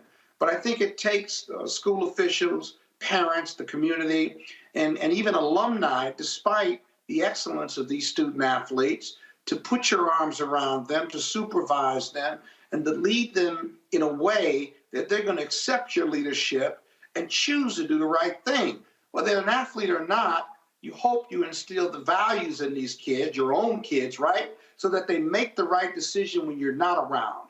Often they don't make that right decision, and so they've got a lot of growth to do as a result. Whether you're an athlete, college athlete, or whether you're anybody's child. But Scott, just on that point, you really don't think that these athletes get covered for in these situations? I mean, just look at the case of the Alabama basketball player. He's still playing in the tournament, despite perhaps being an unindicted co-conspirator in that case. If you look at back when Florida had Tim Tebow, pretty much the whole team were criminals that were often, you had Aaron Hernandez on that team who ended up going to prison for murdering people. You have a lot of these players that, because they can run fast, jump high, get wins for the school, make the coach $100 million. They have a culture where very much you are covering up and you're trying to sweep these things under the rug. And I think that as long as you maintain that, you're going to end up with situations like this where if Juan Dixon had won a championship this year, it's very unlikely he would have been terminated just for the actions of this coach against another individual. Well, wait a minute. Let's unpack all of that commentary. The prosecutors decide who's a criminal or not. You and I don't. And the ball player from Alabama, he's not charged with anything. What are you going to suspend him for? Suspicious of being taken part in the murder of the young lady? You can't do that. What do you think? We're in a police state? So I'm not sure you're protecting or coddling these athletes. Come on, man. You're really showing your conservatism now. Stop, okay? These people, they've got rights like everybody else. What? They do. They have rights like everybody else. Look, if he was on the chess team and accused of being part of something that resulted in the death of a young woman, I think they would just say, well, you can't play chess until that's worked out. But because Alabama is the favorite team headed into the March Madness, well, then, yeah, we can kind of forget that. And so much so that even after he was accused of being part of this shooting, he was doing a pat-down celebration entering the court where one of his teammates would pat him down as if he was looking for a gun. These kids don't take this so seriously because they know the school and the coaches will cover for them.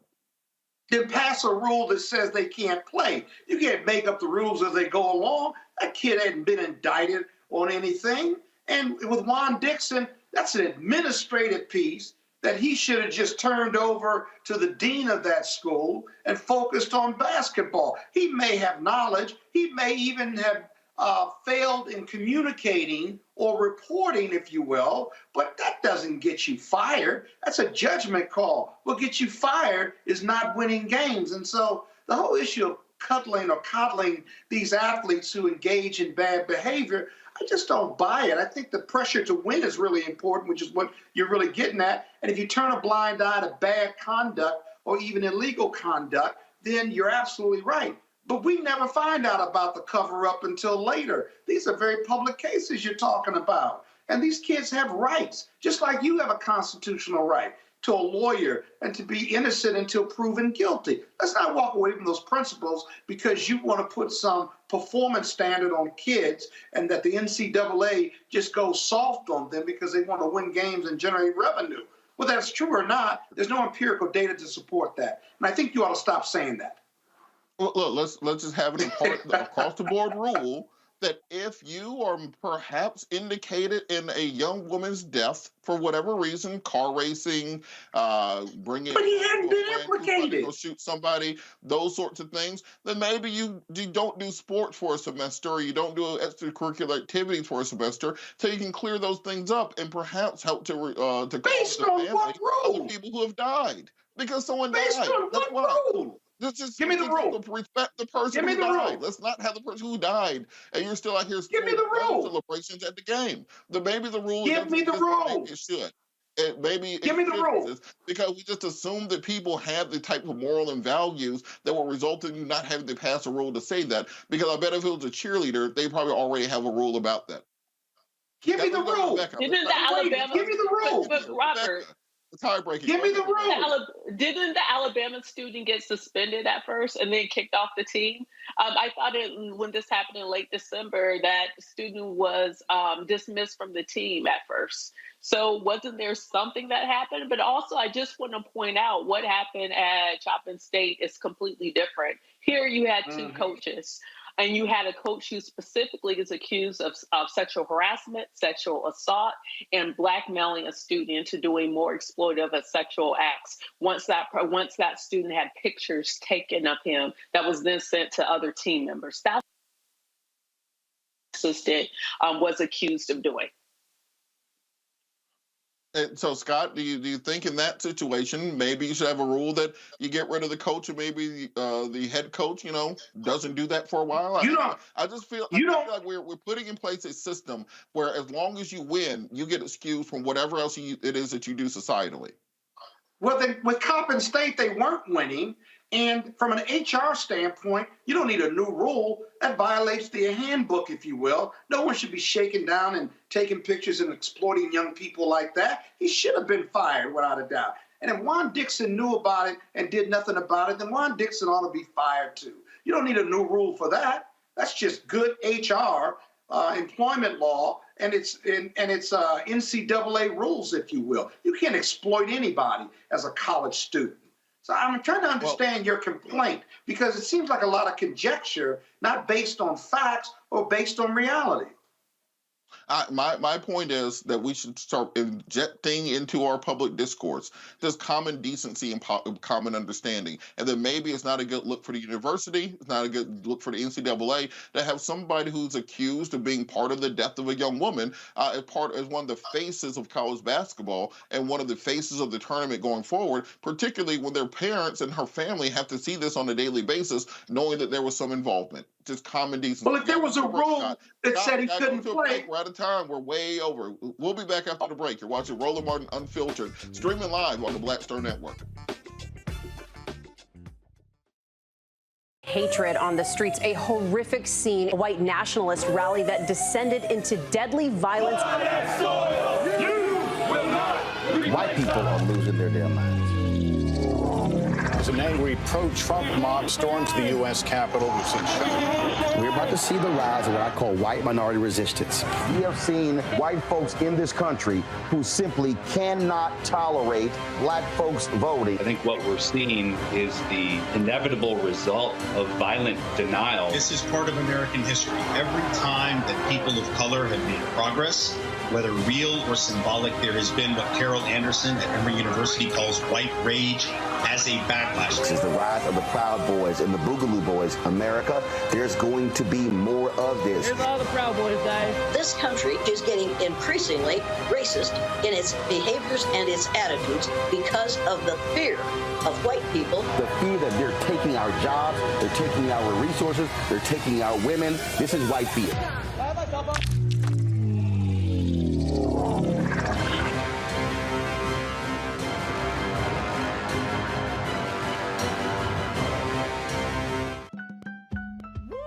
We're all impacted by the culture, whether we know it or not. From politics to music and entertainment, it's a huge part of our lives, and we're going to talk about it every day right here on The Culture with me, Faraji Muhammad, only on the Black Star Network. Pull up a chair, take your seat. The Black Tape with me, Dr. Greg Carr, here on the Black Star Network. Every week, we'll take a deeper dive into the world we're living in.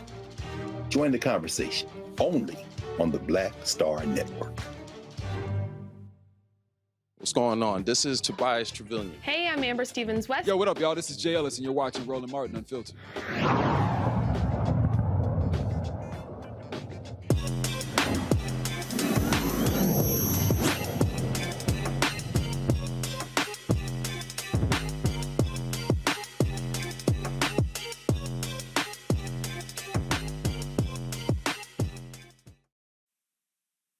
And tonight's Tech Talk segment, we're talking about the reading revolution. And 2019 National Assessment of Educational Progress found that only about 18% of Black fourth graders could read at grade level. Additionally, 15% of eighth graders were found to be proficient at reading. And we all know that after the pandemic, after Zoom school and a couple years of social distancing and isolation, those scores have dropped by as much as 3%. Because of this, the creators of the web-based reading support program, Reading Revolution Online, have created a program that helps children build reading skills, confidence, and cultural identity development by equipping them for success in school and life. Chike Achua, the creator of Reading Revolution Online, joins me from Atlanta, Georgia. TK, how are you doing this evening? I am blessed. How are you today? I am outstanding. So talk a little bit about what led you to the development of this product of this program, because we see so many children. We've all heard the statistics saying that they decide where to build jails and prisons at based on third grade reading score. What really inspired you to develop a program to help young Black students read?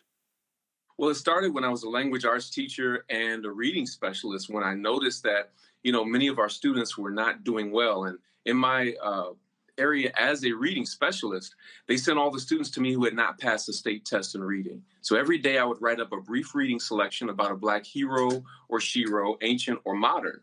And then I would add 10 multiple choice questions that would simulate how they would experience this content on the state reading test, because it was supposed to be similar to the structure.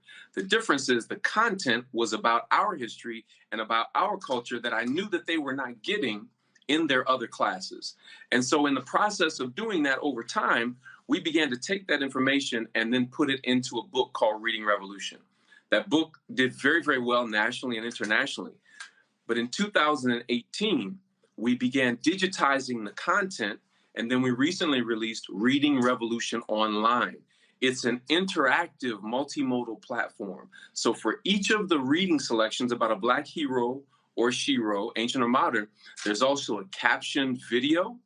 There is a vocabulary activity. There's a grammar and writing activity, because we want to make sure that our children are proficient in all of those different areas. Listen, we know that our children are brilliant beyond measure, and that those low scores that you cited a little bit earlier are not an indication of their intelligence or their capability.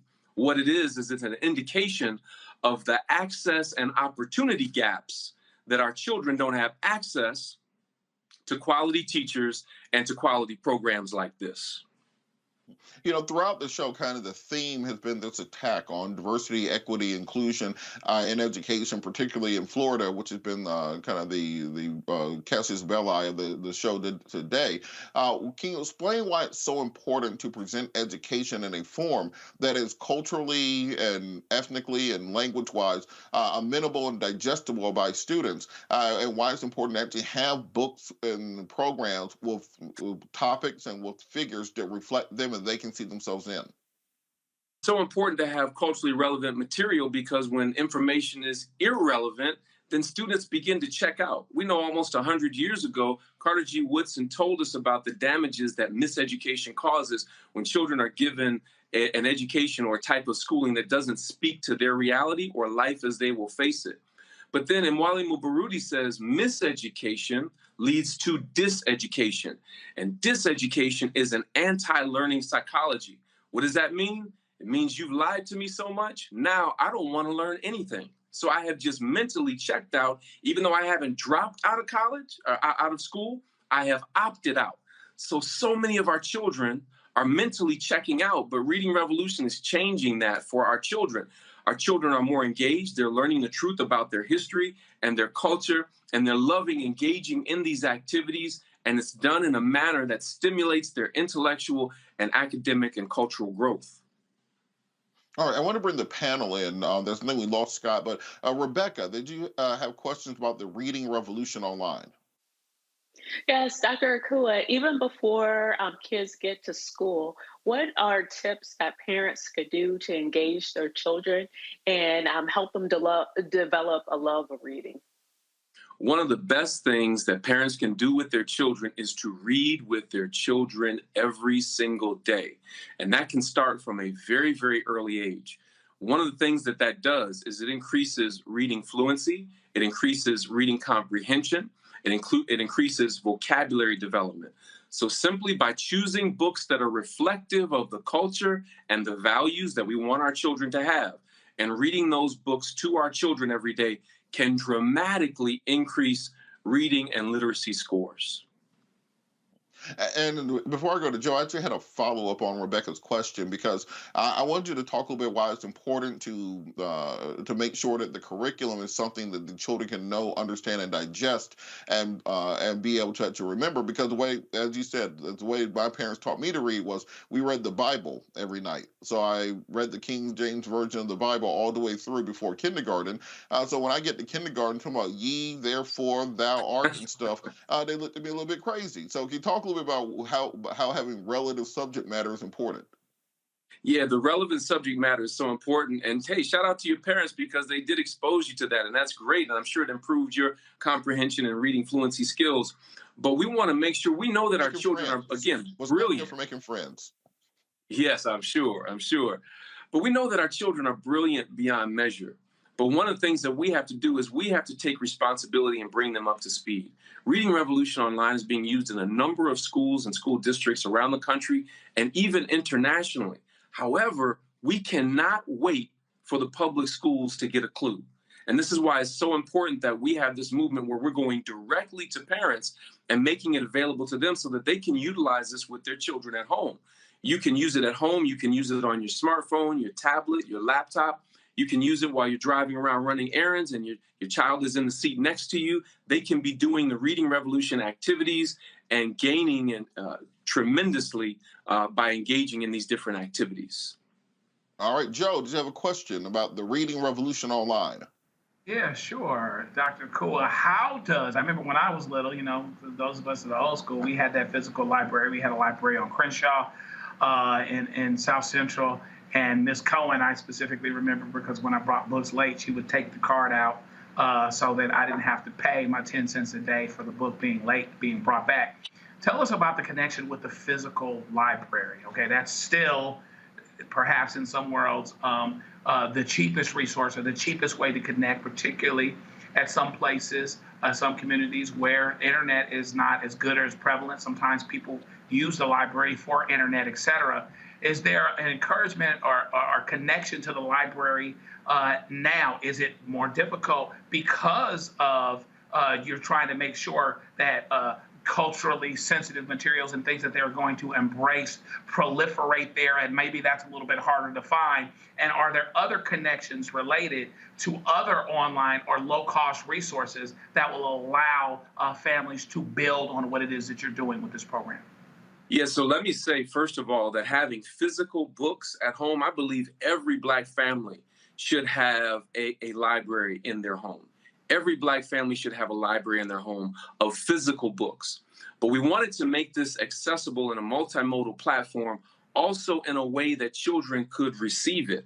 And what we found is that because it's visual, there's a caption video for each reading selection. They're also hearing it.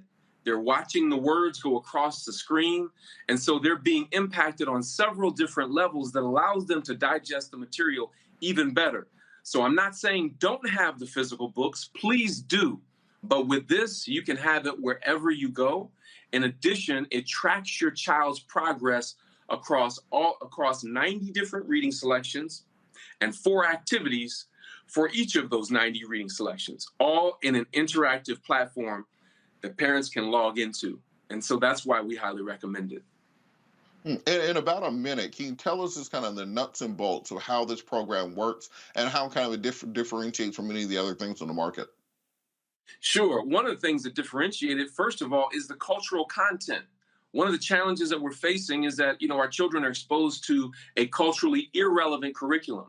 Even in the few places and spaces where African Americans are mentioned, it's not an authentic representation of our culture. In addition, when our history or culture is talked about, they start us at our lowest point in slavery, or they'll start us in civil rights. And while those periods of time are very, very important, our history and our culture is so much more than just slavery or civil rights. You don't start a people's story at their lowest point. And so that's why we've taken it all the way back to Africa to make that African cultural connection so that people understand why we're called African Americans and that we have a rich tradition that's worthy to be respected. But we have to be the first people to respect it. And we have to do, as our ancestors said, we have to gain knowledge of self. And in gaining that knowledge of self, I think we'll see our students begin to pull their pants up. I think we'll see them begin to press towards excellence. I think we'll see them take their schooling and their education a lot more seriously. In addition to that, they will treat their peers differently because of the values and the character traits of resilience and self-determination and faith and unity that are embedded and woven into every selection in the Reading Revolution online curriculum. And so that's one of the things that distinguishes this from any other resources. We've had educational leaders and principals say, Dr. Akua, this is exactly what I was looking for, and I didn't even realize it. My students were engaged at a higher level, but here's the other thing.